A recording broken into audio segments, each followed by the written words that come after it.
Makadi mukoma. Tripod Magadio Prophet. Tauriso semuna akachika. Tripod Magadio Prophet. Una makore mangani? Huh? 29. Yes. Yeto. Moro ere moko.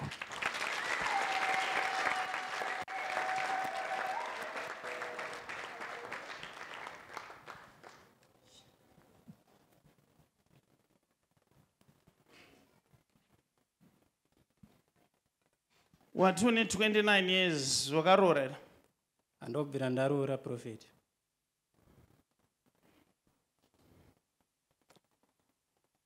Une musikana ere? Hongu ndinaye. Saka udomurora rini? Muna December munhu. Amurori moko ada kurora. Tinopinda Christmas. Zvakanaka. December akutosvika ka? Ndikutaura nemi musingade kuroora asi munoda kudanana nevana vevanhu. Endai munotiroorera. Hakudanana nemwana womunhu usingabvise mari chokwadi.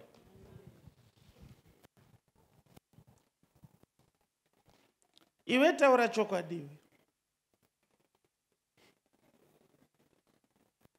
Uri kureva here kuti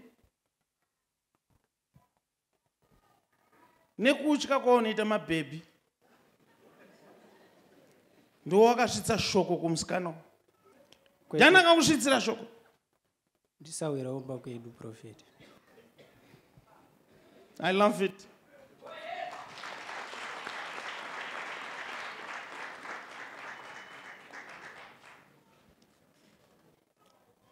But isawira uyu ngaasadaro.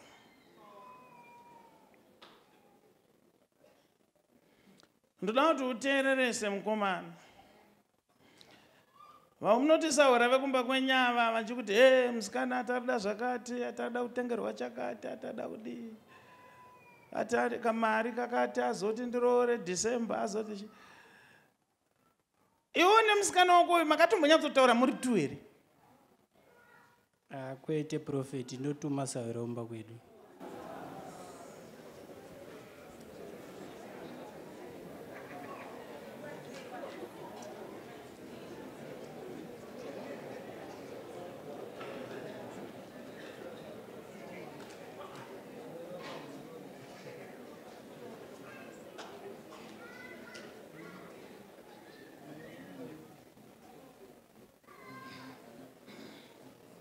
Ini ndinofunga kuti vakomana kana muchitya vasikana waiti kuitire minamato yekusatya mabhebhi.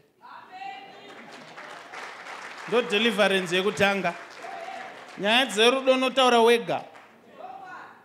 Hautume munhu wega. Mbodza ari pasari pako kuti wega.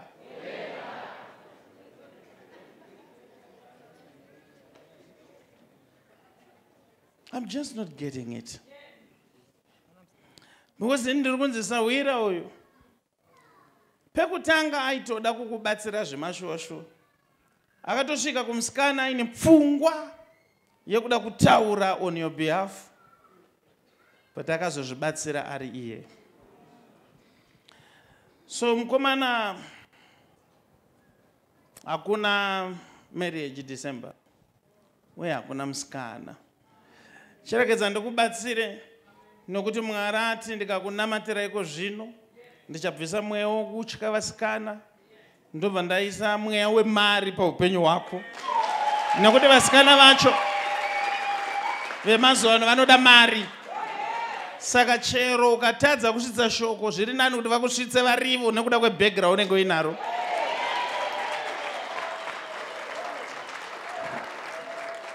Totenda Prophet. Chibata chifuva chako. Nhasi unoyu mwana ngaachengetwe agare zvakanaka nezita raJesu. Amen.